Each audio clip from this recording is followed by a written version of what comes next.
Very good afternoon to all those who have joined for this very interesting webinar in the series of HBNI webinars, which we are calling it as Swasthya Vidya. As you are aware, in addition to important domains of science and technology, we also want to cover topics of great interest to our faculty and students regarding health and other aspects. And as a part of this series, we are very privileged to have today two eminent doctors, Dr. Manoj Chadha, the consultant endocrinologist at the Hinduja Hospital, and Dr. Anjali Kulkarni, who was the former head medical division of BARC. Both of them closely connected with BARC in many ways, and both of them have had very long experience in treating patients with diabetes.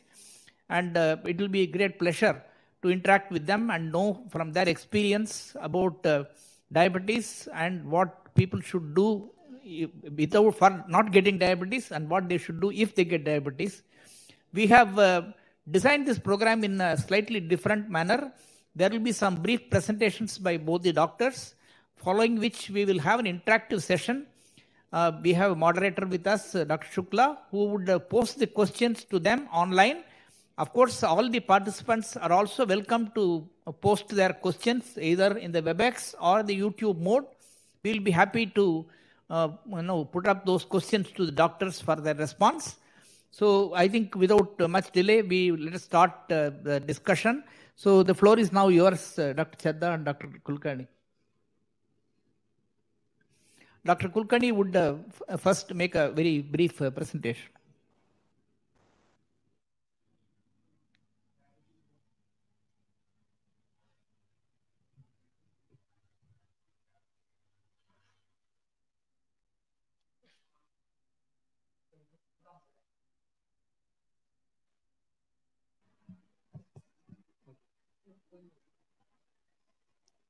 So very good morning to everyone. In the beginning, I'd like to thank Dr. Vasudeva and his team for taking efforts for this outreach programs through HBNI. This Swasthya Vidya, this is, I think, a third session in the series.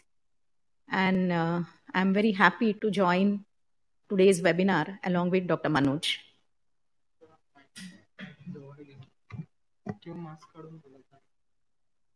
Diabetes, this word is known since years and ages. Even Charaka Samhita mentions, which was there in 500 to 700 BC. And the types like Madhumeha, which is diabetes mellitus, Udakameha, which is diabetes insipidus, and Ikshumeha, which is glycosuria, also mentioned from the ages in Charaka Samhita. In fact, at that time, there were two types of diabetes mentioned in Charak Samhita, that Krusha type of diabetes and Sthula type, that means type 1 and type 2, what we call nowadays. So, also there was a saying in Charaka Samhita mentioned that Mandotsaham ati sthulam ati snigdham mahashanam mrutyu prameha rupena kshipramadaya gacchati. That means a person who is lazy, obese, and a person who eats a lot of fat is attacked by death very easily. The thing is, since we know these facts for ages, and still we need to continue to talk so much about this disease, because it's a multi-system involvement, and it's not only a person or a patient who gets affected, it's the family, society, and at large, whole system gets affected by this multi-system disorder. What exactly is diabetes? I think everyone knows about it. Technically, it's a metabolic cum vascular type of illness. That means there are multiple etiologies. It's a chronic, means long-standing nature, which reflects, one of the reflection is high blood sugars. But basically, it is not limited to high blood sugar. It is also because of the disturbances in carbohydrate, fat, and protein metabolism. There are also changes in small and large blood vessels, and that is how each and every part of the body, probably over a period, get affected by diabetes. Why do we talk so much about it? Like all other diseases, you take treatment, take medicine and get rid of it or control it. But here, there are a lot of agencies which are involved and there's a lot of cost involved in it. So in form of investigation, medicine, screening for complications, management, indirectly also it affects the sickness, absenteeism, reduced work output, psychological impact. And that is why this multifactorial or multi-pronged thing affecting diabetes is affecting as such the nation and the globe. Why these things suddenly have started so much discussion is because what we call it as a lifestyle disease. In lifestyle disease, because the concept of life has changed, that has led to the changes in environment, and also it has caused emergence of various metabolic diseases with aging. So concept of metabolic aging is like, one is your chronological age, another is metabolic age. So if we are able to modify the metabolic aging or modify the styling what we have added to our new lifestyle, then probably the modification which has led to diabetes or other metabolic diseases can be controlled.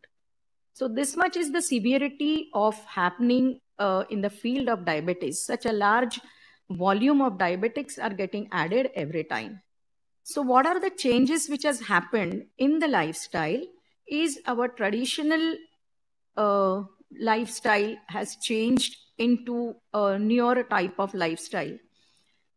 The physical exercises or our lifestyle into outdoors have changed into the more and more restricted type of physical activities. If you see the differences, if you see the similarities in what is happening in the society, and that will tell us why we are dealing with more and more metabolic diseases like diabetes. So in addition to that, these are the environmental changes which are also indirectly affecting us and leading to diseases like diabetes. In diabetes, we have mainly will talk about three types. One is type 1, type 2, and gestational diabetes. Type 1 mainly is because of various reasons due to insulin deficiency. Type 2 is something which is more common, fortunately in India also it is more common than type 1. But previous description that the type 1 used to affect only children and type 2 affecting more than 35 or 40 years of age, that demarcation is getting blurred and we are getting patients in an overlap age group also. And there are various things by which we can diagnose or monitor this. And gestational diabetes is something where diabetes happening during the pregnancy.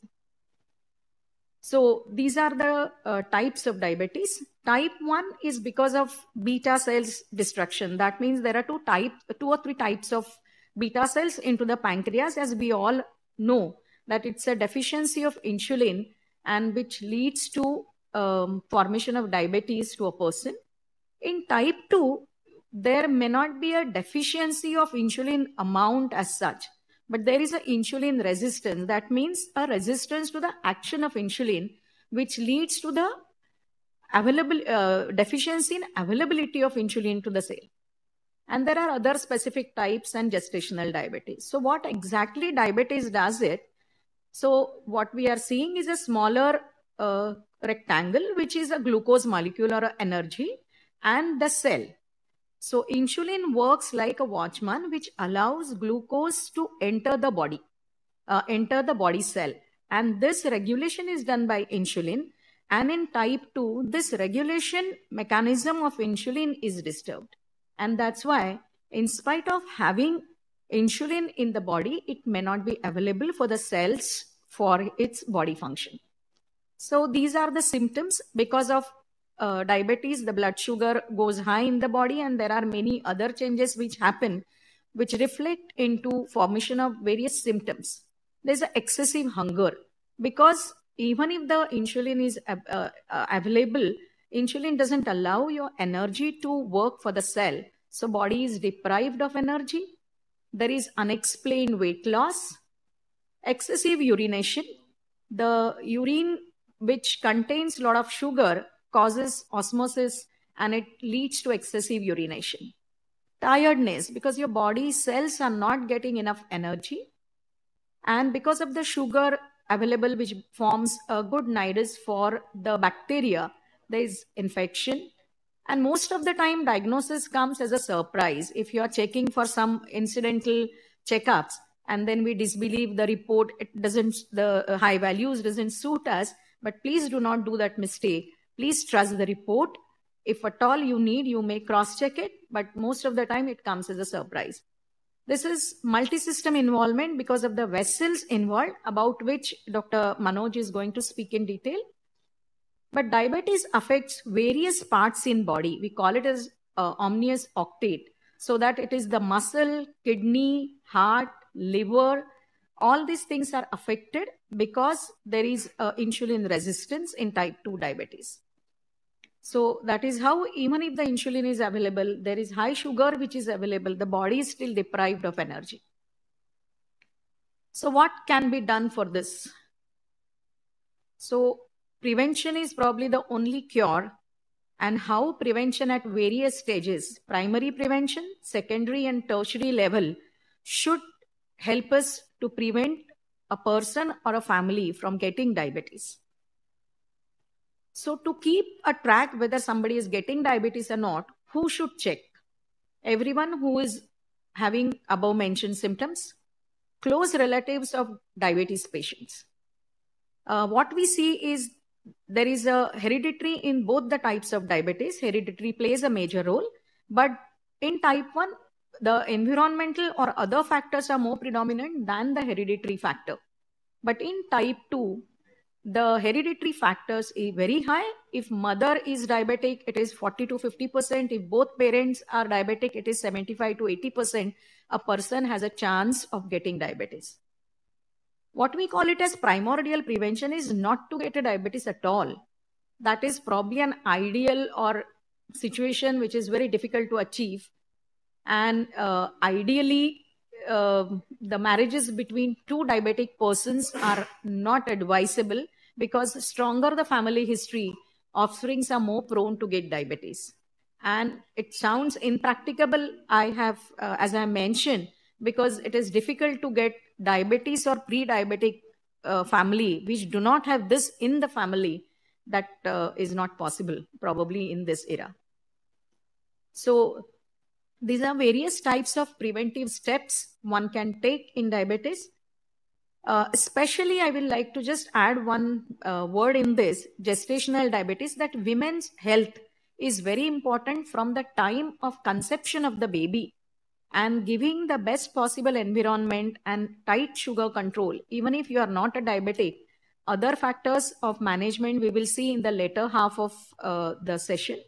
But that is very important as a primary and primordial prevention for the baby for not getting diabetes. So one can modify these metabolic diseases by positively influencing the environment and lifestyle. And about secondary prevention, that means if somebody now is having a diabetes, how we can control it and how the complications at secondary and tertiary level can be prevented. The next session will follow this. So the next part of the session, I'll hand over the mic to Dr. Manoj. Thank you.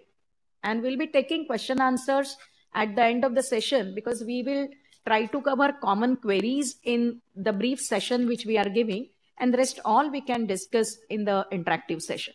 Thank you.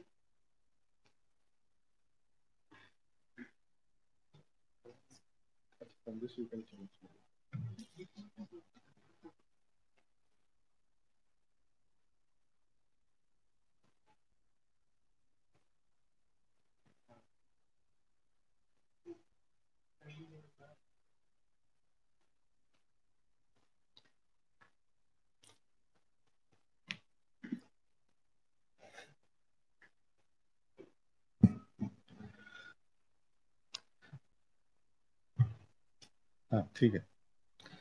Okay, good afternoon, and thank you, Dr. Vasudeva and your team, for having us to discuss this very important subject.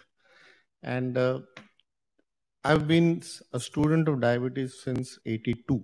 So that's about 40 years. And I guess we're still learning a lot more to go.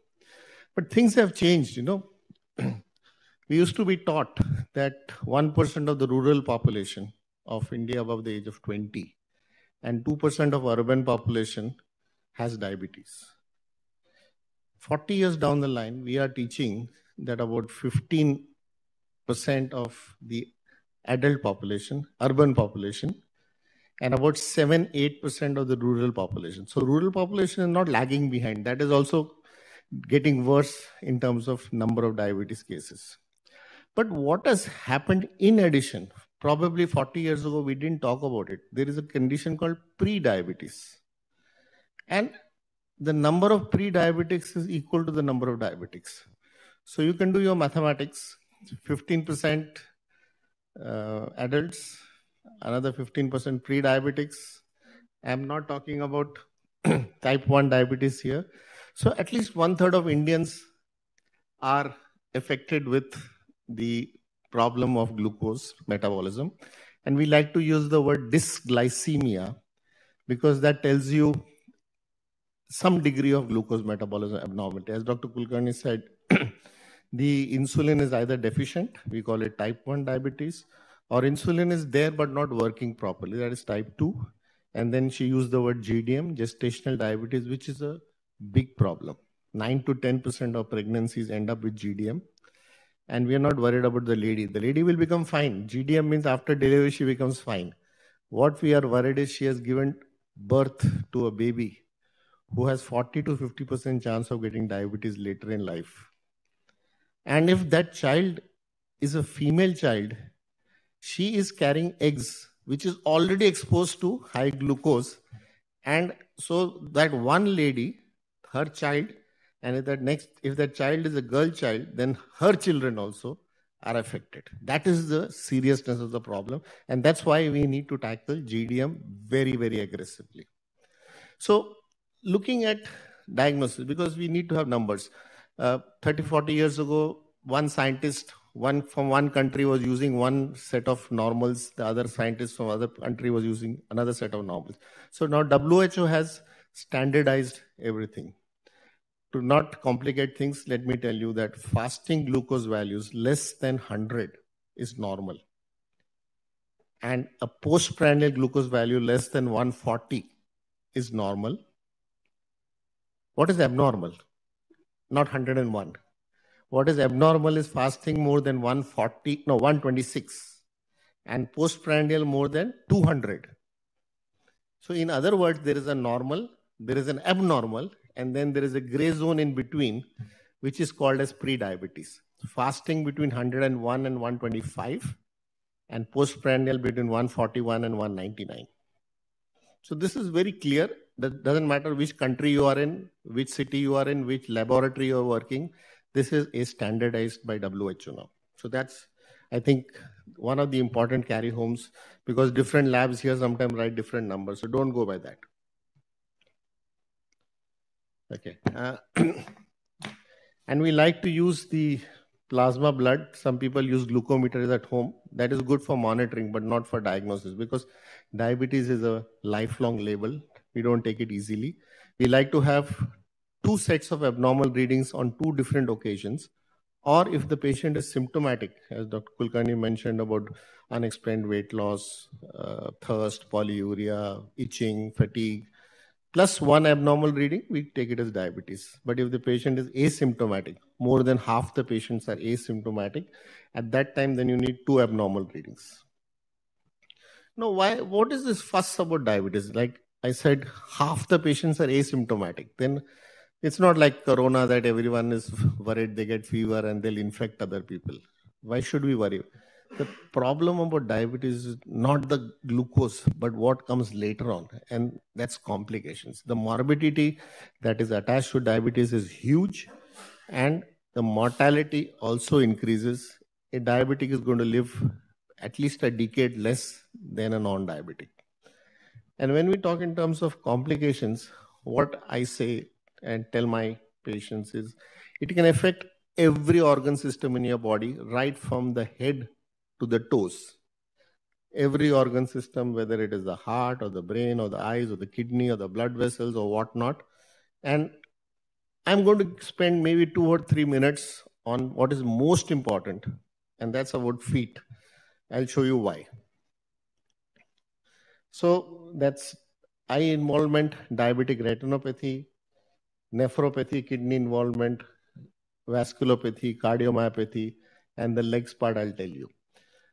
The important thing is that very often there is no complaint. When I tell my patients to go for an eye examination, they say, why? I'm perfectly fine. I can read the newspaper.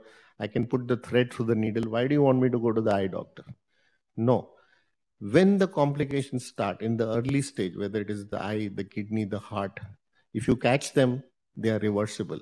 But by the time the patient starts complaining, I can't see properly, I'm getting swelling of my feet, my proteins are there in the urine, probably it's too late. Then we change from primary prevention to secondary prevention. So that's why annual regular checkup, I normally show my hand to the patients and I tell them once in a year, eye checkup, dental checkup, HbA1c, lipid profile, and a urine test for the kidney. These are compulsory every year.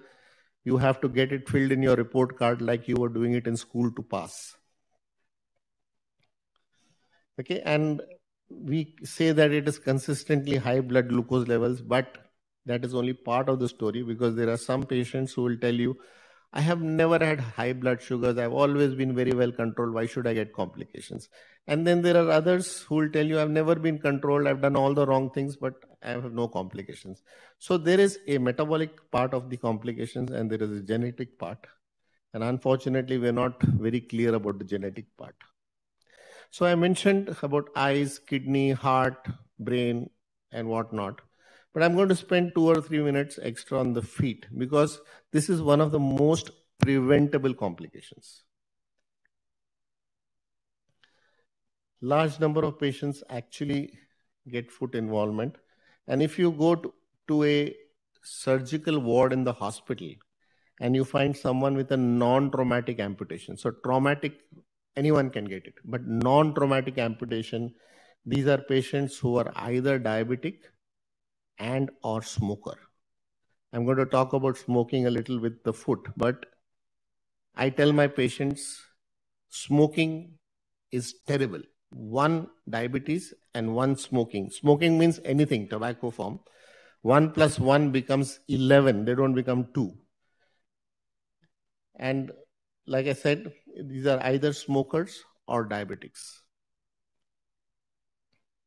So there are various reasons for these foot complications, including nerve damage, poor vascular supply, high risk of infection. And in addition, as the foot complications are developing, these patients may have eye complications, so they can't see. I remember very well one of my patients came to me with gangrene. And he realized that there was a problem when he started getting foul smell. He could not see his feet. He could not feel anything. He did not realize there was gangrene till there was foul smell. Yeah, and like I said, tobacco in any form, the nicotine causes vessels to constrict. Diabetes causes vessels to get blocked. So 1 plus 1 becomes 11. And they said pain sensitivity is not there. Your feet don't hurt. You can wear tight. So there's another thing, when a diabetic buys a new pair of shoes, there is something called breaking in. You wear the new shoe, go to work. At work, you wear the whole day the old shoe. And then you wear a new shoe and come back home. So that means in a day, till you get used to the new shoe, you should wear 2 shoes. Okay, so another thing which is important is cutting nails. We have this thing about cleanliness. Our fingernails, we are cutting very closely. And the toenails also, we cut very closely. So actually, the fingernails you can cut closely, but toenails should always be left a millimeter or 2 beyond the skin surface so that you don't get the problem of ingrowing toenail. Shoes, preferably put your hand in first and see by mistake there is no nail or something left behind, because the patient doesn't feel the pain and then it can become serious. Okay, so that's what you need to be careful for. And I think I have some photographs in the end to show you what can happen. So be proud of your feet. And I said, this is all preventable. See, the heart disease, the eye disease, the kidney disease may progress with time. And again, repeating the third time, smoking and diabetes don't go together. Okay, yeah. So, if you look at this foot, this is the foot of a very, very senior bureaucrat from India. I can't take names out here. But you can make out that the arch of the foot has been damaged. The foot has become flat. So this is what we call as a vulnerable foot. This is gangrene has set in. This patient already had lost his big toe. Not taking care, he's going to lose this part of the toe also. Or it might even be an amputation mid-foot. This patient has healed now very well, but you can see this is not a normal foot. So this always remains vulnerable and always is prone for damage. So that's the feet part. The chronic complications, I'm not going to go into details except the names. Now, one thing that we should know is when we are talking about treatment, treatment means to bring the sugar down. So while we are bringing the sugar down, there's always a risk of sugar going below normal, and that's called hypoglycemia. Sugar goes high, it is hyperglycemia. Sugar going low, it is hypoglycemia.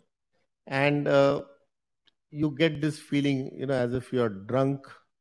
And it can happen when there is a mismatch between what the patient is eating and what the patient is using. So the use is through exercise or through the medications, and what they're taking in, if there is a mismatch, if for some reason they eat less or they miss their meal, or if the medicine is too much, you can get into hypoglycemia. Classically, palpitations, tremulousness, sudden sweating, feeling very hungry, behavioral changes. There may be hypoglycemia at night, which the patient doesn't realize. He gets up in the morning and realizes that the pillow is wet. So or they get up in the morning as if they have not slept, they were very tired. So anything which is odd should bring about suspicion of hypoglycemia. So sometimes very high sugar can also have the same presentation. But the situation, missed a meal or ate extra, had alcohol, too much of sweets. So the situation will tell you whether this is hypoglycemia or hyperglycemia.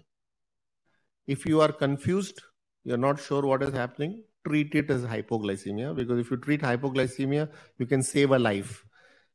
If you treat hyperglycemia as it is hypo and give an extra amount of sugar, that 300 may become 400. Nothing will happen. Okay, so for avoiding hypoglycemia, obviously you need regular monitoring. The medications have to be checked up, glucose at home in the lab at regular intervals. And if there is hypoglycemia, then what I tell my patients is whatever is there in front of you, bread, biscuit, chocolate, sweet, sugar, whatever doctor has said not to have, you can have it that time. So we get glucose tablets in our country, we can have glucose powder, but sweet drink, colas, fruits, just about anything to get the things moving. And then when the patient is comfortable, they are advised either to have a proper meal or to have a glass of milk if it is 3 or 4 in the morning, because you can't get meal at 3 or 4 in the morning. A glass of milk is a good form of treating subsequent hypoglycemia. I think, yeah, so I'm going to stop at this stage, and we'll then now discuss the diet and the exercise part, and then we'll take all the questions together. You.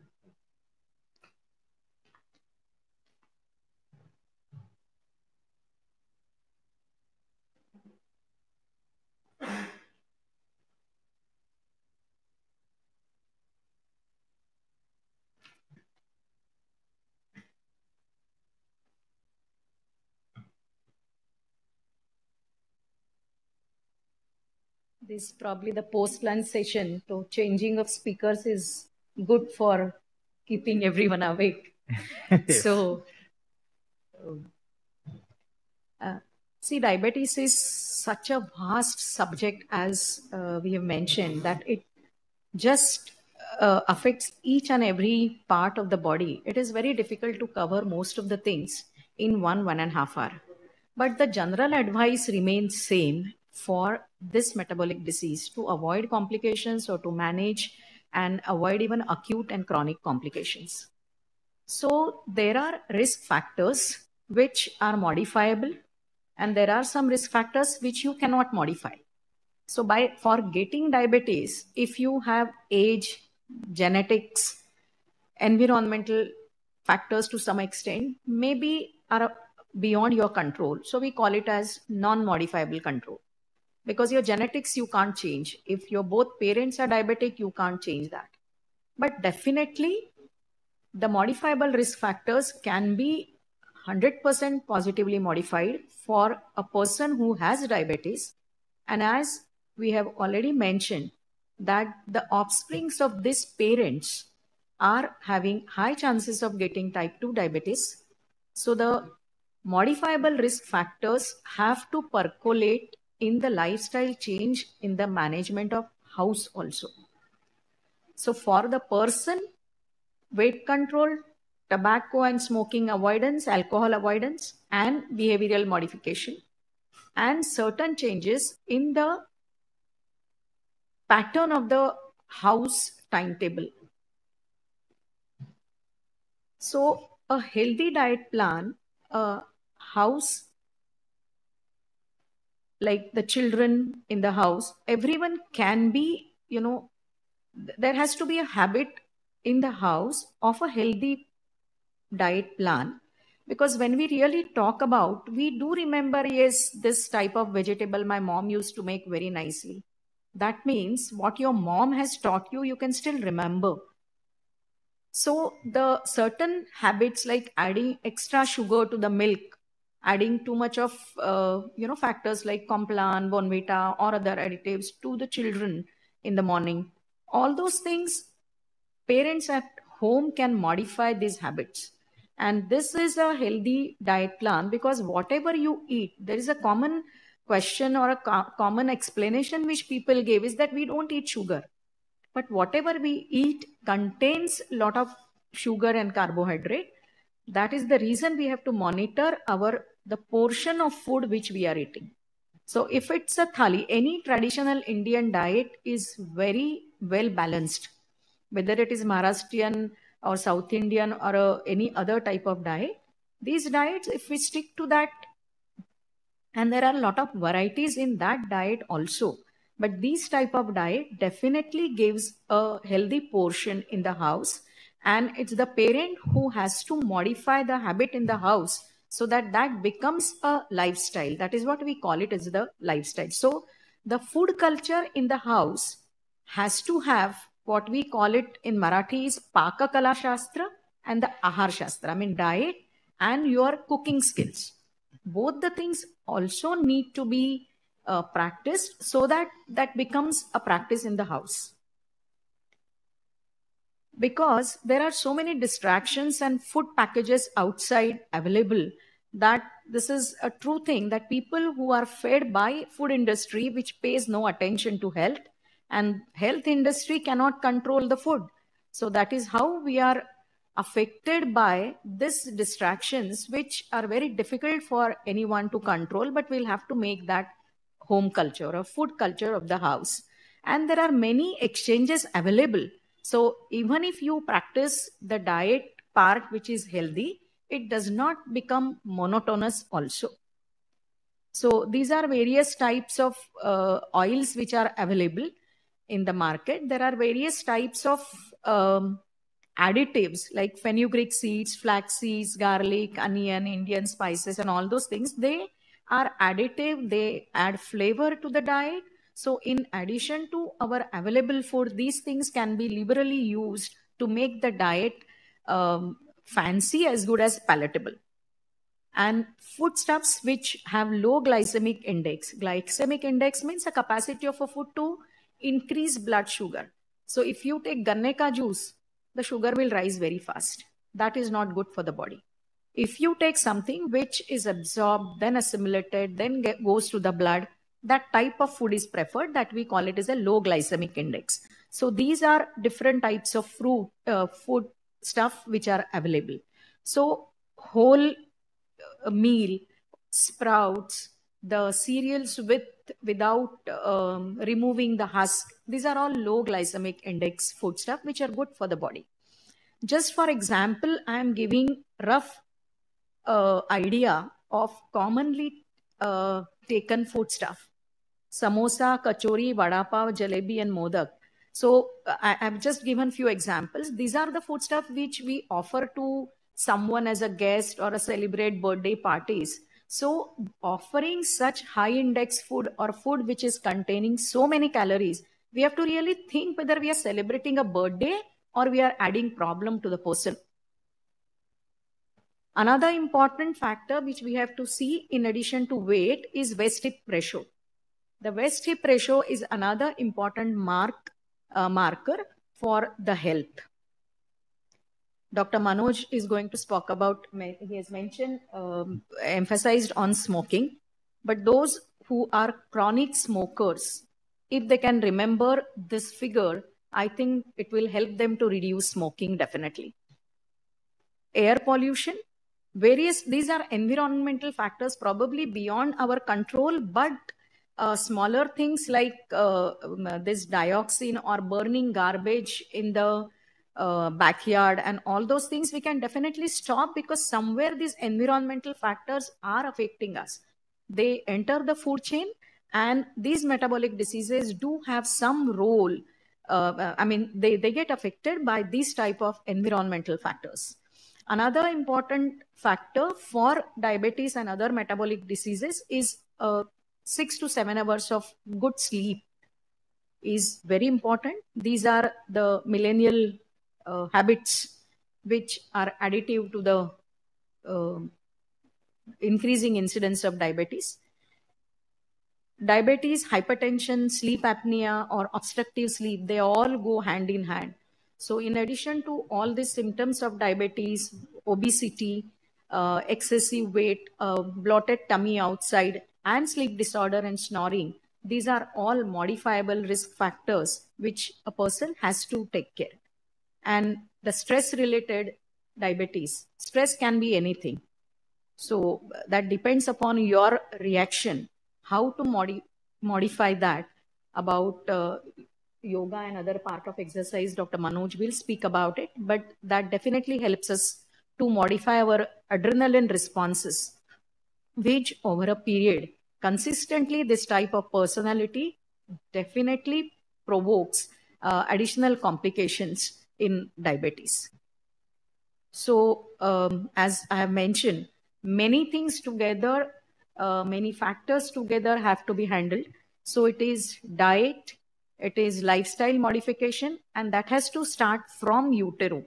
The gestational diabetes, or a lady in the house who is going to become pregnant, or a girls who are in the age group of fertility, the diabetes management has to start before that.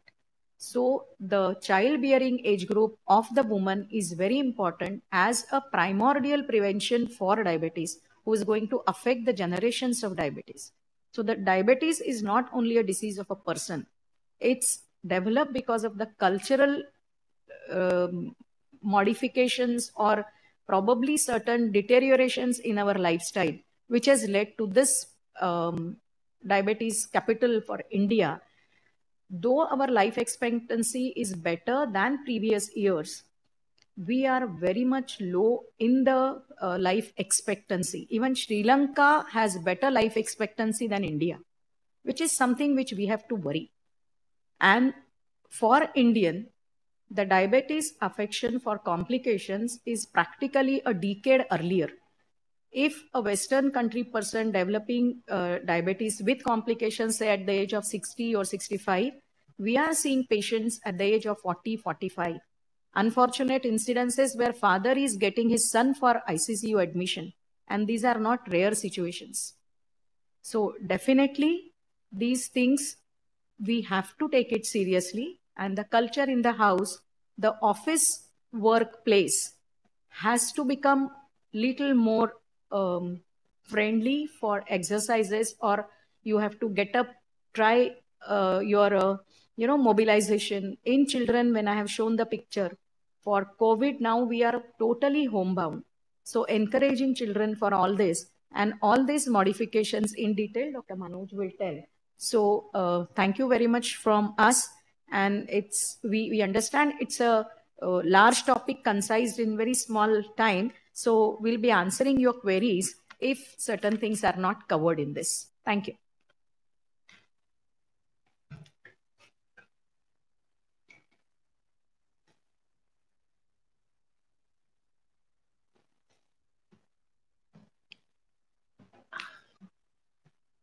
Treatment indication.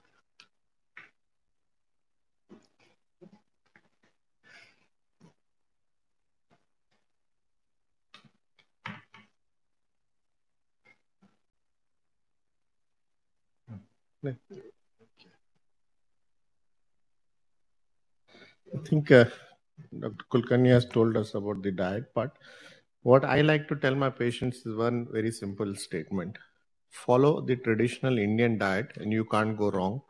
You allow practically everything. Good old days they used to say diabetic diet. Now there is nothing like diabetic diet. Everything that a normal person can have. In other words, a normal person is not supposed to have too much of oil, is not supposed to have pure sugar, chocolates, and things like that. So I'm going to give you a little brief more on exercise. Okay.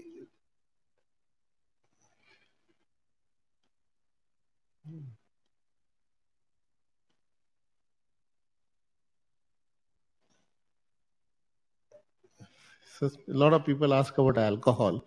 So, and these colas. So colas should be an absolute no. Prefer to have chas or nimbu pani. And alcohol also is generally preferred not to have. But if someone insists on having alcohol, 60 ml of alcohol or a pint of beer or a glass of wine is what is permissible. I repeat, smoking tobacco is not negotiable. Absolute no. Alcohol is negotiable. We avoid salt also, because that's, I think, Indians and especially parts of India, there's too much of salt being used. If we are allowed to have 3 to 4 grams of salt a day, we end up using 8, 9, 10 grams of salt. So please cut down on this salt part also. Yeah, okay. So that's my part of the talk. So diet, exercise, medications, and knowledge. These are the 4 legs of the table when we talk in terms of management of diabetes. And if you focus on only one of them or 2 of them and leave out the other 1 or 2, you are less likely to succeed.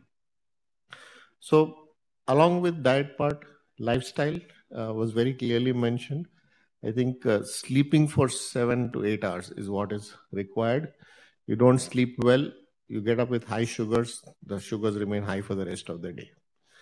The next thing is exercise.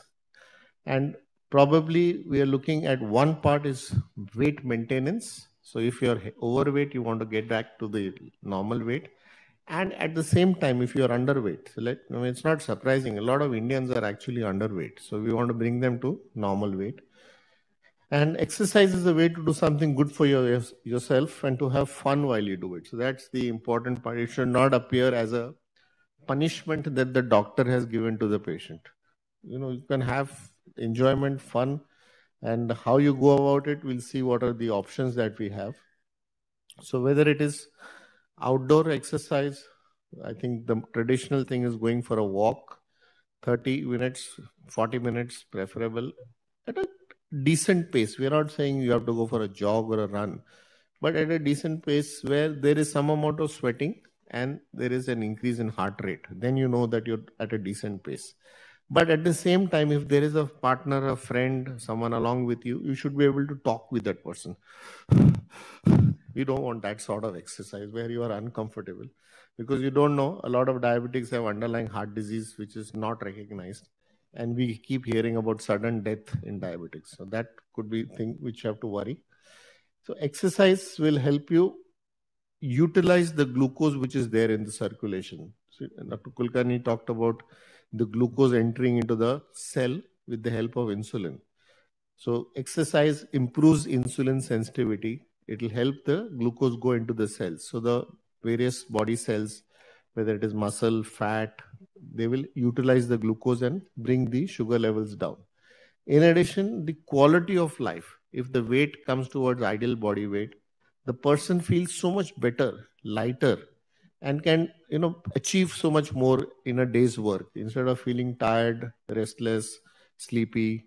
Those things are important. But like I said, there may be underlying heart disease. There may be other problems which you are not aware of. So anything standard walking, you don't need any medical checkup.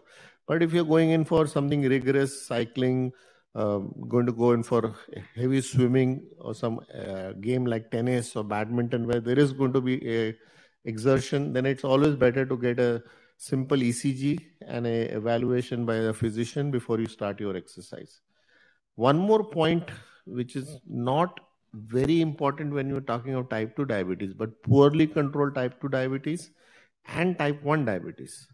If the sugars are high and you start exercising rigorously, the sugars actually go up. The insulin resistance worsens and they end up with severe hyperglycemia and rarely even ketoacidosis. So ketoacidosis is a word which is pretty serious in the life of a diabetic. More often it's a type 1 diabetics who get ketoacidosis. The fat starts breaking down and it forms ketone bodies, and the fat breaks down and gets converted into acids. So ketones and acids together are ketoacidosis.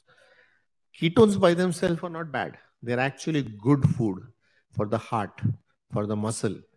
And you keep hearing about ketogenic diet, but probably we'll discuss a little later during the questions. So ketogenic diet is not bad. Ketosis with acidosis can be lethal. So that has to be kept in mind. And obviously, comfortable shoes, comfortable clothing, preferably wearing cotton socks. As a matter of fact, while I was telling about the feet, what I didn't mention is that we should avoid barefoot walking completely. See, Indians have traditional barefoot walking in number of places, whether it is at home, whether it is at religious places, whether it is on pilgrimages. But I think diabetics should never walk barefoot, whatever the reasons, because they're taking a big risk.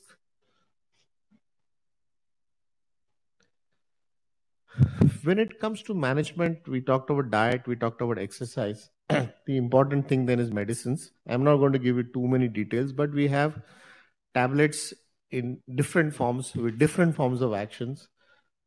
40 years ago, we had only 2 or 3 types of medicines. Now we've got about a dozen types of medicines which work at different points. I think Dr. Kulkarni showed you one chart of about where 8 defects are described in type 2 diabetes. So you can have about a dozen types of oral anti-diabetics.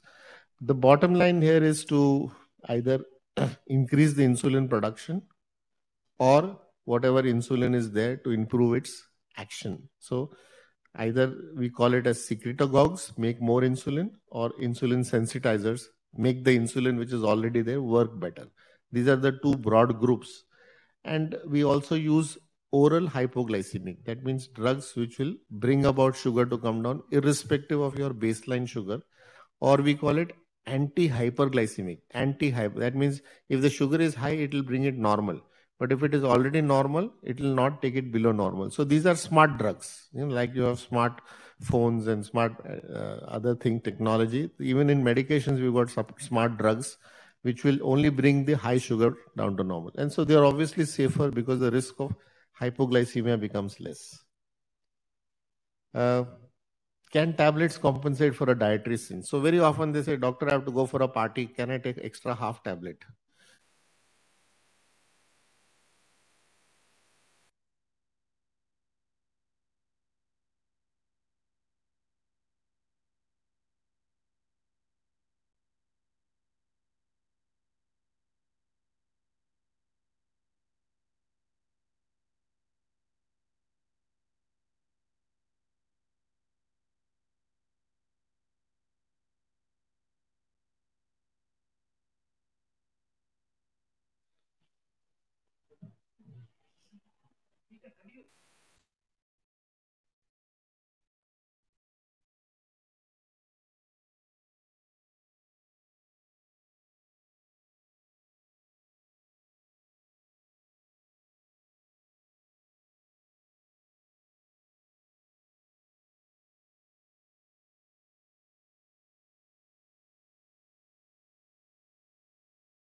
So, in the beginning, we said that diabetes is a metabolic disorder.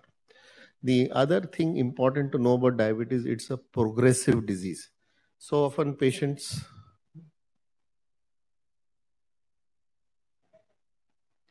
again, yeah.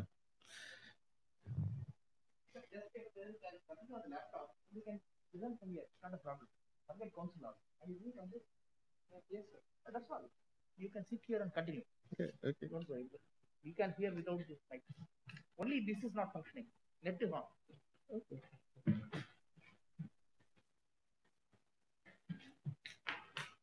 Just confirm for Anurag.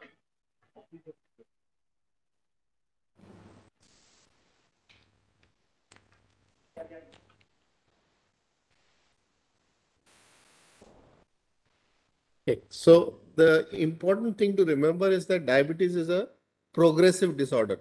Very often patients say, but I have been well controlled for the last 15 years on one tablet, two tablets. Now why you are increasing my tablets, or why are you prescribing insulin for me? So eventually, type 2 diabetes also, their insulin reserves go on reducing, and whether it is 15 years or 20 years or 25 years down the line, they end up requiring insulin. So it's not that something wrong was done, or that the medicine is not working. It's the nature of the disease, and you're going to end up requiring insulin.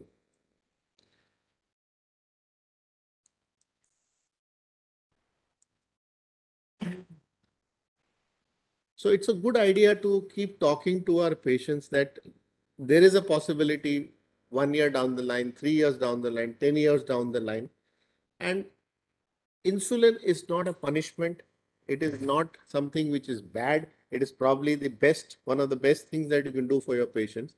And things have changed over the years. We've got such good insulin types available. We've got such insulin delivery systems which are practically painless. So that's the important part. Easy to use, practically painless, no effect on lifestyle. You can do your regular work, you can travel as you are doing before, and there are popular insulins which we give only once at bedtime. So after the whole day's work, patient comes home, takes the meal, gets ready to sleep, and takes the insulin once a day. Yeah, but then there are times when the disease has progressed, we use it twice a day, thrice a day, even 4 times a day. But I repeat, it's needed.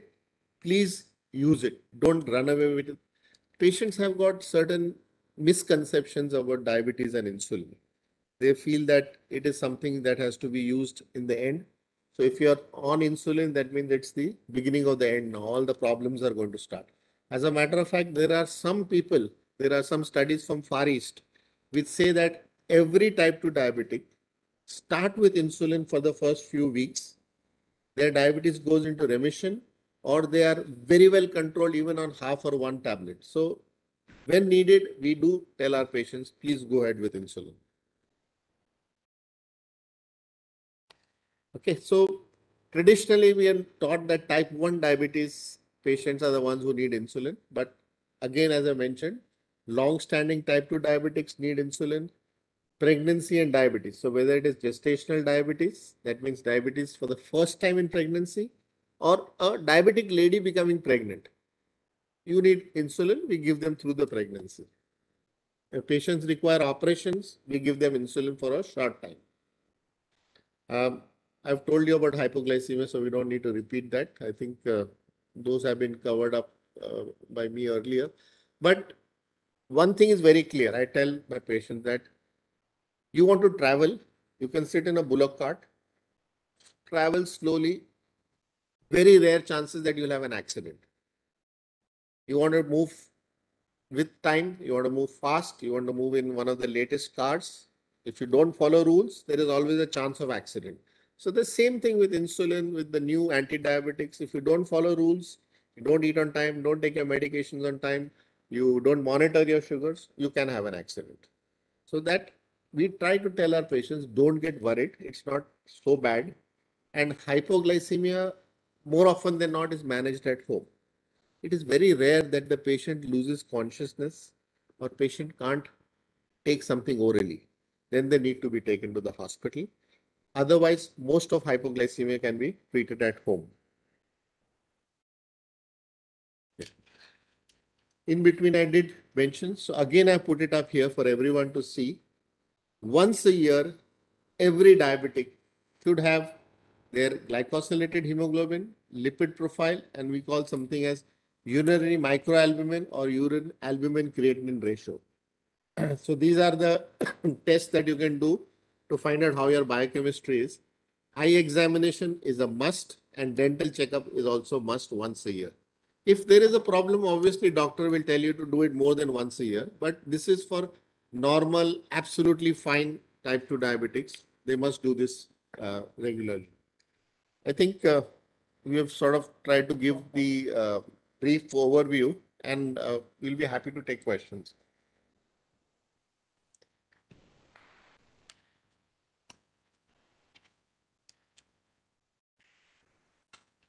We'll sit here.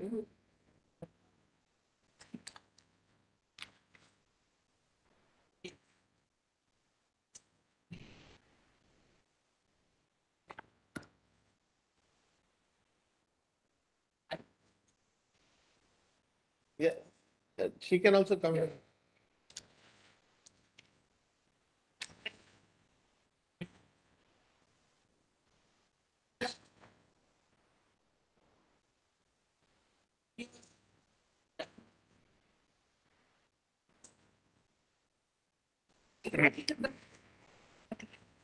Yeah, come here.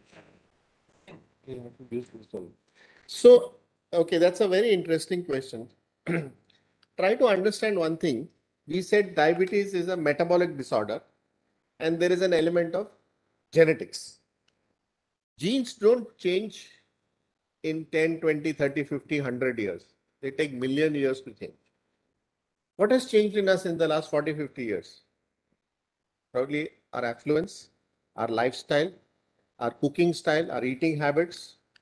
See, these compared to what my grandfather, or probably you are senior to me, your grandfather was doing, we are not doing that sort of activity. So it is the lifestyle problems, one big term, lifestyle, but including all the small things that I mentioned, which is added to our problems.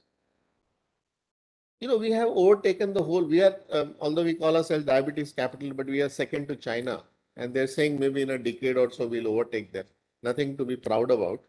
But if we can, work on these things which we know, there's no rocket science involved here, then maybe Dr. Kulkarni wants to tell us where we can go in terms of reversal and. Mentions our genetic makeup. Yeah, you speak to the laptop. The genetic makeup does not change fast. We, for hundreds of years of centuries, this area or geographically, we were more prone for droughts and famines. So our body makeup was to conserve energy, to accumulate. And now suddenly the affluence and things have changed so much, our body has not yet learned to consume. It is still accumulating.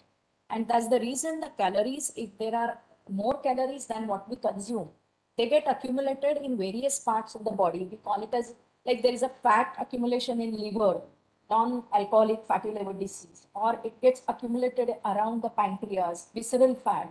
And these are now becoming like a non-conventional risk factors for development of complications or problems.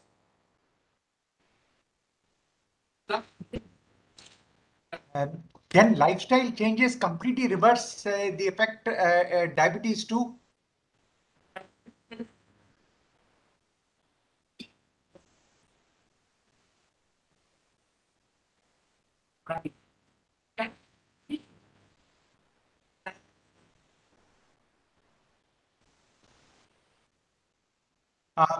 Can I ask a question? You are partly correct. You have got all your numbers into normal. But as I mentioned in the beginning, you have taken care of the metabolic part of the disease. But there is a genetic component to this disease. Like she mentioned that Indians tend to have complications a decade earlier. We have more microvascular complications than the Caucasians. So that risk factor will still stay with you.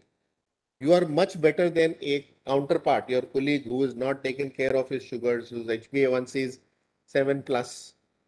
But you are not a normal person. That is something you have to always keep in mind.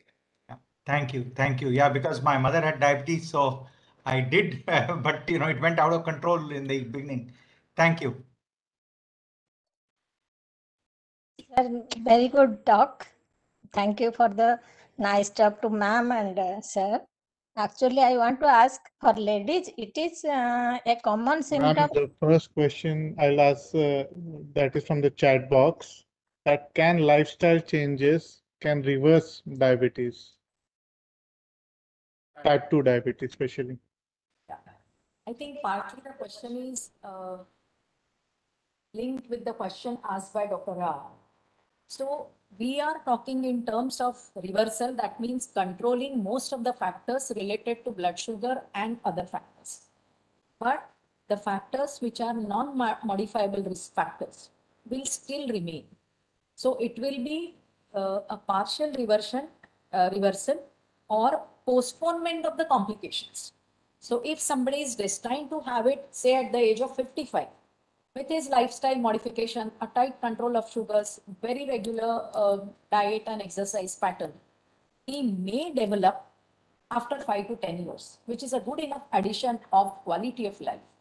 So it's always better, instead of thinking that it is not like all or none. Either I will control everything or I will not. Continue to do controlling whatever factors you can control, and definitely there is an advantage over a period.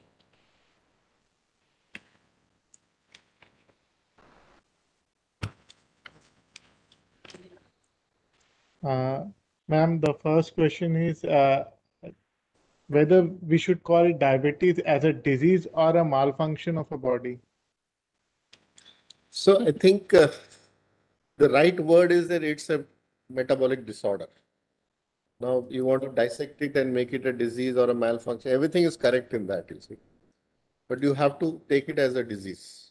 The nomenclature of the disorder or a abnormality does not change the advice. The next question is, what is type 1 and type 2 diabetes? That you have already answered, but which is more prevalent in India? So, earlier on we used to say that 1% of the diabetes population is type 1. So 99% was type 2. Whereas at the same time, if you looked at the Scandinavian countries, they used to say 10% of their population, diabetic population, is type 1. Now, over the years in India also, type 1 is increasing. So I would put it at 3 to 4% of our diabetics are type 1 and 95-96% are still type 2 and GDM and all the rest put together. Is this diabetes hereditary? Now I think she has answered that question. Yes, yes.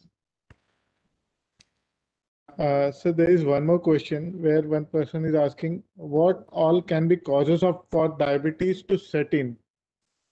And he has written that I do not eat much sweet, but my sugar levels are still high. What should he do? So probably she has mentioned about the non-modifiable factors, your genetics, your hereditary factors. The age is also a factor. So if you grow older, you're going to get your chances of diabetes goes on increasing. So that is there. And on top of that, your lifestyle, your targets are setting, your eating and all those things come into it. The important thing is that whatever you eat, it doesn't have to be sweets and chocolates. Whatever you eat, eventually the carbohydrates will become glucose. So even if I don't eat sweets, my sugars could, if I'm eating a whole lot of fruits, if I'm eating a lot of non-vegetarian food, I'm eating half a kilo of rice every day, everything becomes glucose. And ultimately, you need glucose to run the body. So it is not like that you want to get your sugars as zero. That's a main fuel that you require, but we do not want it to cross the limit. And in the small part of question was, even if my sugars are high, it's that we have told that it's insulin resistance, or even if insulin is there, sugars are there, body is still deprived of. Does it mean that in next couple of Yes. Yeah, she did mention that very clearly, but you want to reduce. So an average Indian takes because of various reasons, about 65-70% carbohydrate because it is cheaper. See? Whereas we want, the recommendation is about 50% carbohydrates. We just take a 1 minute break and continue the meeting from my room. So there now it's well connected. Okay. So this will take it there? No, nothing. Just Okay. we have Michael Chadha. Sir.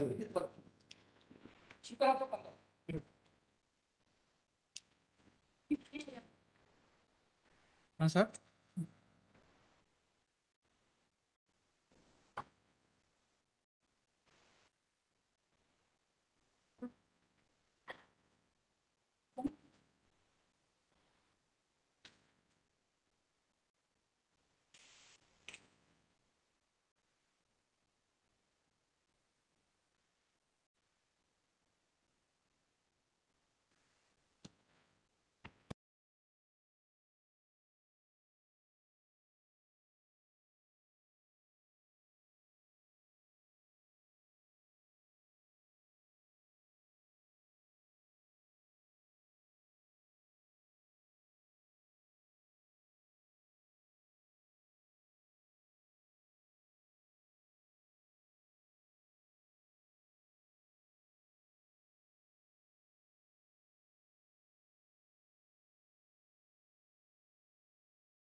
Rishabh, can you go to the next question? Yes. Next. Yeah, I think complications you've discussed. Organ Next. system. Next. Next. Next. Dr. Yakmi has a question. What is the key symptom to go by? Yeah, I can speak. Yes, you I can can speak, please. I can speak. Both Dr. Manoj and Dr. Kulkarni.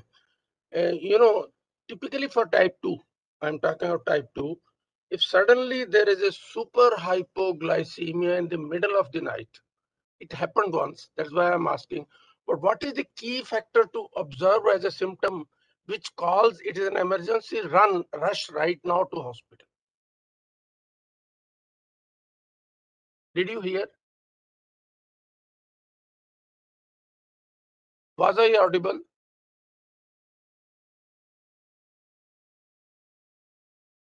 Like palpitation, tremors, sweating, feeling very hungry, you get enough warning, you can eat, you'll be good. But when it is, like you mentioned, late night, sudden loss of consciousness, you may not get any warnings. And Yeah, that was the case, right? Yeah, so in that situation, the best thing is to rush to the hospital because you need IV glucose. Having said, there are two things that are possible at home if there is someone with you who knows what to do. Number one is to use glucose powder, not sugar. Glucose powder can be put on the side of the cheek like tobacco. It gets absorbed and will give you few minutes to get up and eat something. So that is one way out. But Dr. Manoj, I think the patient was already more or less in coma, so cannot swallow, cannot. No, it's not swallowing. I said on the side of the cheek like tobacco. Okay. On the side of the cheek. So no question of swallowing. The other thing is when patient is unconscious, it is not freely available in India. There is an injection called glucagon. I encourage some of my patients to keep glucagon at home because it can be given by a relative, either intramuscularly or subcutaneous on the buttock. And in few minutes, the patient will sit up, will be in a position to eat something and avert a serious crisis. In fact, that is what the hospital doctors did. In half an hour, we came back home. Correct. So, but half an hour coming back home is not a smart thing because you must keep the patient under observation for 3-4 hours. The patient can go into hypoglycemia again. I see. Okay, there's a question pertaining to a lady. I think she asked a very good question. Does the body become insulin resistant before periods? Is it connect anything, connect diabetes connected to the menstrual cycle? It's periods, okay. Yes. Yes.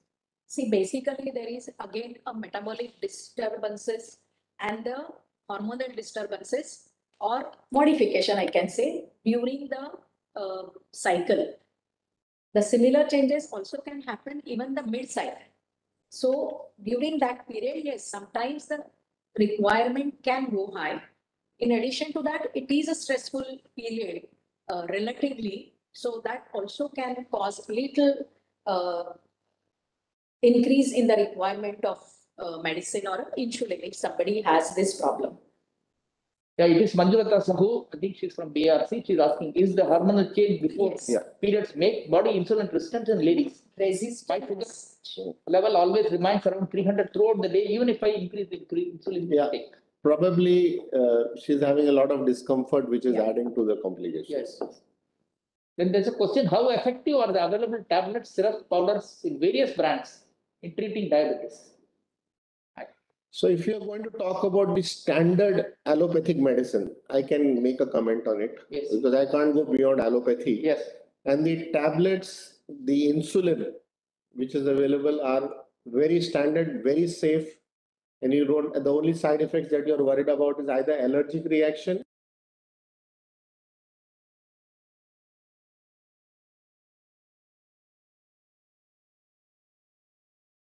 Okay, this question was asked also earlier by us.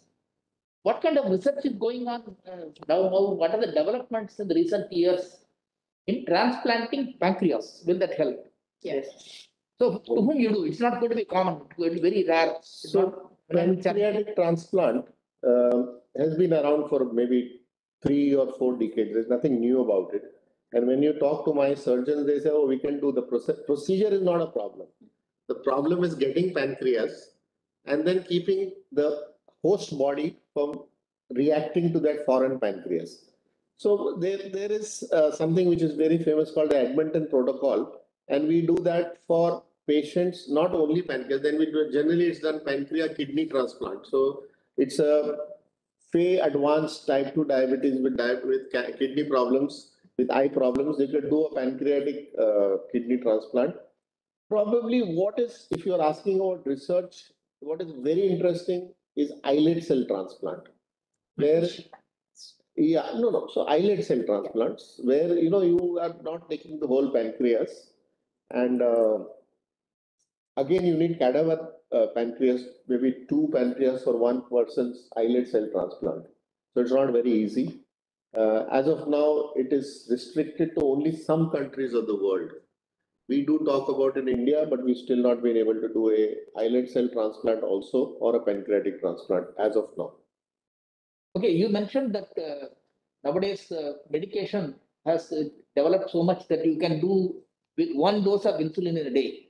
Now, the person has asked a question. The person right now is taking 3 times insulin. Such persons, can they change over to so-called smart insulin of single dose? So it is depending upon what your requirements are. It's not one size fits all. I said that smart insulin once a day is for the early part of type 2 diabetes. You can try to manage with 1 dose, but if someone is already on 3 doses, highly unlikely that they'll be able to go to 1 dose. Okay, this question was discussed earlier. Does intermittent fasting help reverse insulin resistance? There are many claims people make, but no. So let us say that in selected cases, what we say pre-diabetes, obese diabetics of short duration, intermittent fasting definitely helps.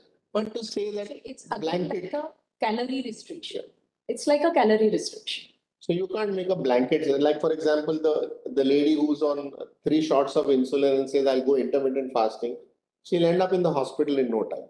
I would not recommend that. But there is a newly diagnosed diabetic, there's a pre-diabetic, there is a person with diabetes in the family and wants to take care of his weight and lifestyle.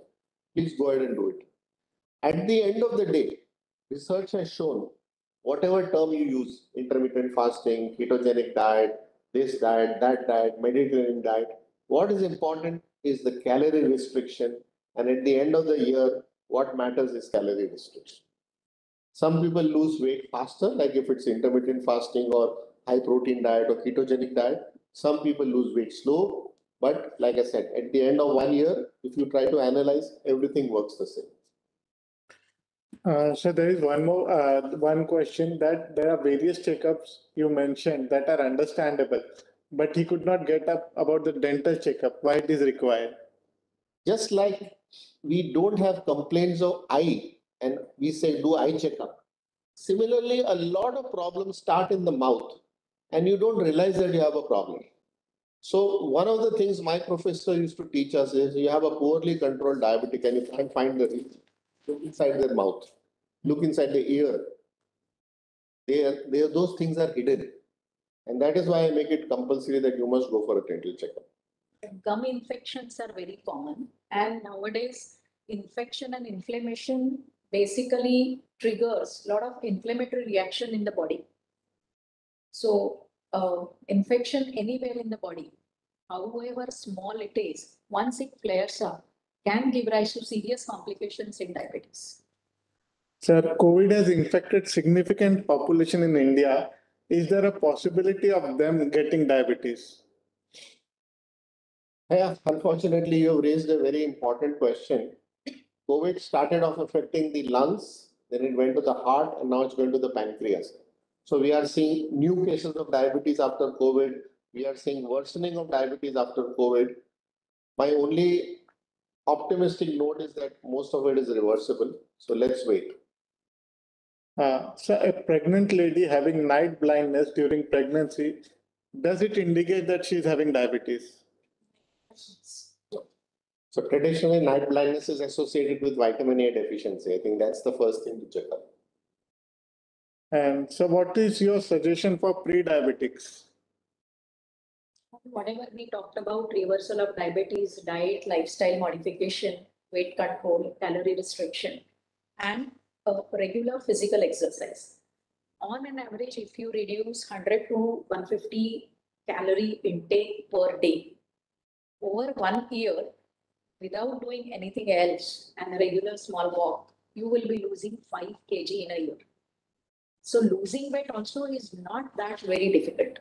And if this persists, the pre-diabetic becoming diabetes can be postponed by 5 to 10 years.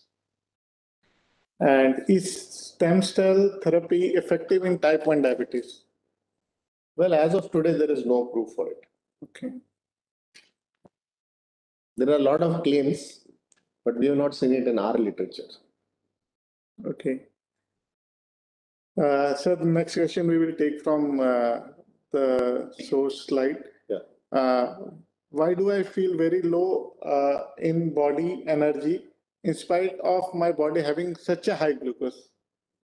She did mention. Yeah.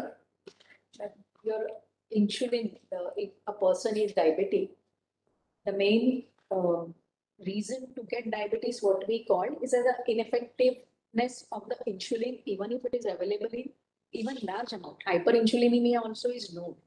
So even if you have high sugars, high insulin, your insulin is not allowing that available sugar to enter the cell. The body cells are deprived of energy. That's why overall you feel low in energy. Please change the slide. You have the list of questions. Please proceed. So I will go with my question. Okay.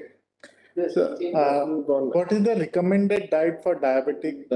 And this already has been discussed. So we will move to next question. That is whether diabetes in children is of type 1 or type 2.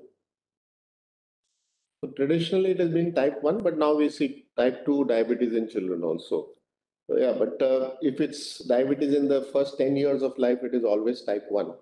But between, say, 14, 15, and 20, likely to be type 1, but we are seeing type 2 also. Especially if it is associated with childhood obesity. Okay. Sir, is... Next. You have this. Yeah. What can be done to reduce the risk of diabetes has been already discussed. So we will move to the next question. Sir, is it true that once you are diabetic, you will be diabetic for entire life? Means can we not at any stage reverse it? So, you see, you have to be very clear what is the meaning of reversal of diabetes. It is not saying normal blood sugar today. So, there are proper definitions. 1 year later on, having normal blood tests, including glucose challenge test. 5 years later, having normal blood tests, including glucose challenge. So, reversible is a possibility, but in select cases. We use, I mean, we don't use the word remission. Remission is like cure. So, you can reverse it temporarily for sure. So it is not disease like once in a definition we say it's a chronic disorder. So it is not like you take a course of antibiotic and your infection is cured. So like that, it is very difficult to say that diabetes is cured. It has to be monitored permanently. Okay, the next question has been already answered that diabetes management sir has discussed. So I will move to the next question. Will taking prescribed medicine for diabetes will correct my glucose level? No.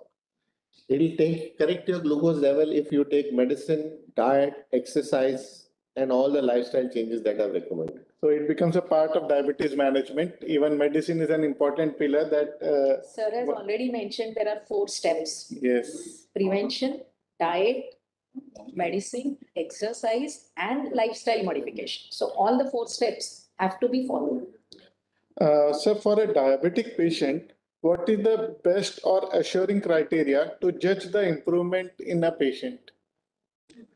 So I think the standard is HbA1c once in 3 months and fasting and postprandial glucose values. But those 5 things that I mentioned again come here. Lipid profile, HbA1c, urine albumin creatinine ratio, eye checkup, and dental checkup. Next question. How frequently we should check our sugar levels with glucometer or with in lab that way, apart from annual checkups? No, so that your treating doctor will tell you whether it is once in 6 months, once in 3 months, once in 2 weeks, once a week, daily. It all depends upon what your doctor advises you. The next question you have already discussed, sir. But again, I would like people to know that other than diagnostic test of FBS, fasting, postprandial, HbA1c, what are the other preventive health checkup? Same 5 sir. I have made my notes. So I will say you should go for eye checkup, lipid profile, urinary microalbumin, and dental checkup. I think if you want to add something more, because Madam was talking about fatty liver, non-alcoholic fatty liver disease. So it's worth looking at SGOT, SGPT, or liver enzymes. And in addition to that, the screening for target organs, like we have mentioned, all the systems get affected. So without your knowledge, the eyes can get affected. Without your knowledge, heart can get affected. So depending upon doctor's advice, a regular target organ involvement screening has to be done. But that is not that every year you need to do it. That will go by as per your doctor's advice. But that also a person should keep in mind. I think we will replace this question by a different question. I want to ask that I have heard, I don't know whether it's correct or wrong. See, in a hospital, when you go for a regular blood checkup, they take your venous blood and analyze for glucose. When you do it to the glucometer, you're pricking your capillaries. So are these data expected to be same? No. So what should how should we apply correction? Suppose I'm measuring at home, I get a figure of 120. Is it 120 or what will I expect when I go to hospital? So there are 2 corrections that you need to apply. One is the capillary blood, especially in the postprandial state, can be 7 to 10% higher than the venous blood.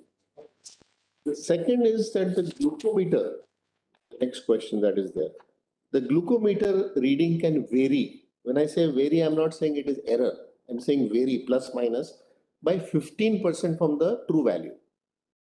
So that you have to keep in mind. Say you are getting a lab report of 120 and your glucometer reading says 135. It doesn't mean that the meter is wrong. Okay.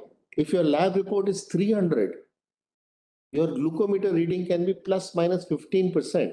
That means from 250 or 255 up to 345. That is the range. Okay. So that you have to keep in mind that the glucometer reading is reliable. It is the person who's using it is not reliable. Most glucometers are good. And keep in mind that even the best meters can give you 15% variation. So bias is a different thing where always the defect is on one side. Here it can be up or down. Same. But the question is different, slightly different. Is it that the capillary blood and the venous blood will have different glucose content? That is the Yes. question. And in fasting also it can happen. Yes, small difference. But Small one. See, capillary blood is a blood which is already rich with the content. Correct. Venous blood is going back. Exhausted. So there will be definitely some difference. So, but I should expect then the venous blood to have lesser glucose compared to capillary blood. It should, but there are so many factors, like if you have gone walking to the lab. So these variations, what you have eaten before, you have checked at home and now you're walking to the lab. Even that 50, even smoking during the lab test also can change. So a lab test, I mean glucometer test done at home and the test you have gone to the lab and done, there are two different frame of references. So they cannot be compared. And at the same time, what a person can do at the most to see, carry your glucometer in the lab, put same drop of blood while connecting the venous blood on the capillary. There will be a minimum difference in the fasting state. I think it's running 5:30 now. Let's put only few questions which are not covered. Not covered here. Yes, sir. What are short-term and long-term side effects of continuous medicines of diabetes? No, the side effects are of the disease, not the medications. Let's not worry about side effects of medicine. Okay. So there are lots of alternate therapy which guarantee. Any comments on that? How reliable? I have only one comment. Number one, I'm not qualified to talk about, so I'm not saying good or bad. And number two, I have a suggestion that please evaluate whatever medication you're taking by regular test. I have seen patients who have been told, take this powder, don't worry, nothing will happen to you, and they have not done blood tests for 2 years. So that is something which is not sensible. You please do what you want, but monitor regularly. So as we mentioned, Finally, proof of the food is in eating. If you get the blood levels all right, it's fine. It's fine. I mean, all these fenugreek seeds or all other things which are traditionally available, they do have some adjuvant effect. But I don't think they can replace the insulin or medicine.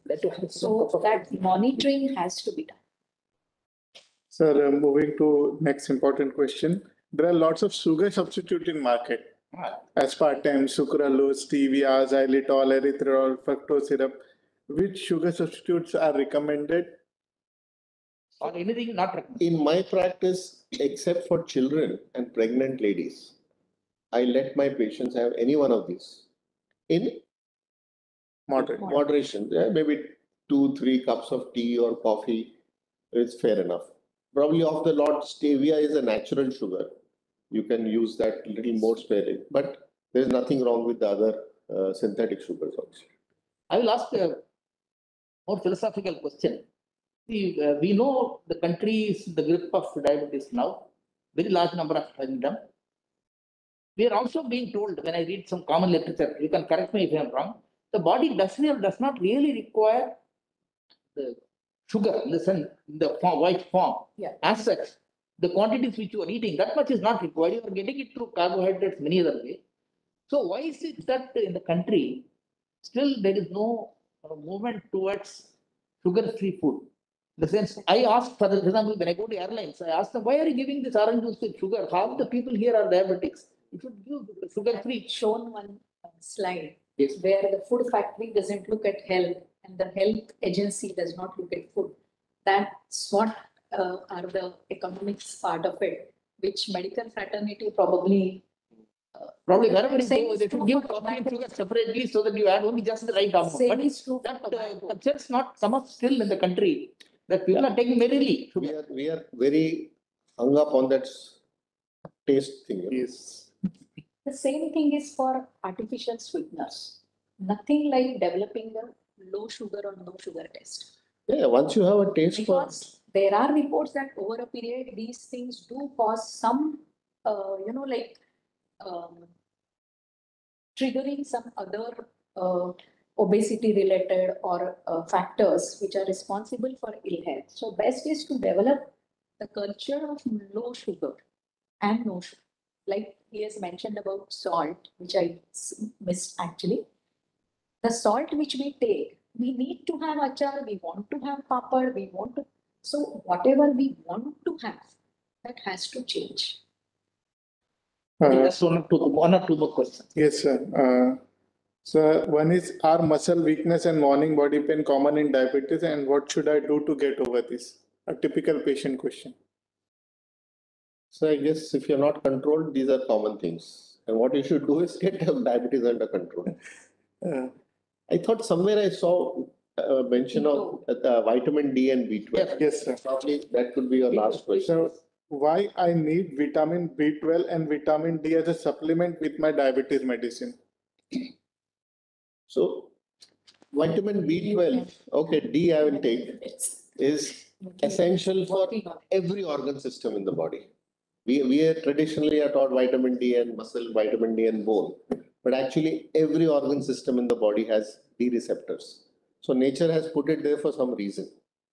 Now, vitamin D, you can take it as a blanket statement, is not available in our diet. It has to come from the sunlight only. Foreign countries, North India, milk is fortified. Other places, biscuits, dairy products, butter, those are fortified. But for us, it only comes from supplements. Or if you want to go in the sunlight, 30 to 45 minutes between 10 a.m. and 3 p.m. Not early morning, not late evening. 10 a.m. to 3 p.m. you have to go in the sunlight to get natural vitamin D. Sun will make it in your skin. Diet does not contain vitamin D. Let's be very clear on that. Or if it contains, it is so small that it doesn't make a difference to us. So we have to take supplemental D. But then it's required for everybody. Yeah. Not only diabetic. And unfortunately, that's the time period he has mentioned. All of us are either in the office or inside the house. So all of us are blanketly having vitamin. Okay, what about vitamin B12? That's the last question. B12, most of the diabetes medicines again have vitamin B12 depleting, tendency. And again, the Indian diet, especially the vegetarian diet, lacks vitamin B12, and which is interlinked with, in fact, homocysteine, which is another factor in the body. So B12 and vitamin D supplementation is definitely required under monitoring. It is not like a diabetes medicine you are taking 3 times a day, but under monitoring, those levels need to be monitored for certain complications also to avoid. So let me give you 2 or 3 interesting things on D on a last note. Our skin color doesn't allow the sunlight to go and form vitamin. It's a body's protection. If you compare the Caucasians, the Goras, so those, as you go towards the equator, you start getting darker. That is the reason nature has done it. That is to protect you from the harmful extra effects of the sunlight. Number 2, we are always dressed up, clothes completely, even if we go out in the sun. Number 3, pollution. Pollution cuts off the UVB light, which makes vitamin D in the skin. And in the city of Mumbai, I said 10 to 3, you may have to stand for 2 hours, not 30 minutes. So you look like a fool standing in the sunlight. We have colleagues in different parts of the country who have studied vitamin D formation, and it is very poor. I think we'll stop here. Thank you very much, sir, for clearing our doubts. And I will hand over the platform to... No, we just have to thank them immensely for spending so much of their time and answering so many questions very patiently. It was very, very enlightening session, and large number of people have joined on YouTube as well as WebEx. And we usually find people go home and go through this once again. I'm sure this will be a source of great knowledge. Probably you can send us questions on email if you want. Yes, please. So, sincere thanks to both of you for spending your valuable time to give us this brief about diabetes and answer questions. Thank you very much. Thank you. Pleasure. Thank you. Hello. Rishabh, you can close the meeting. Yes, sir. Yes, sir. Yes, sir.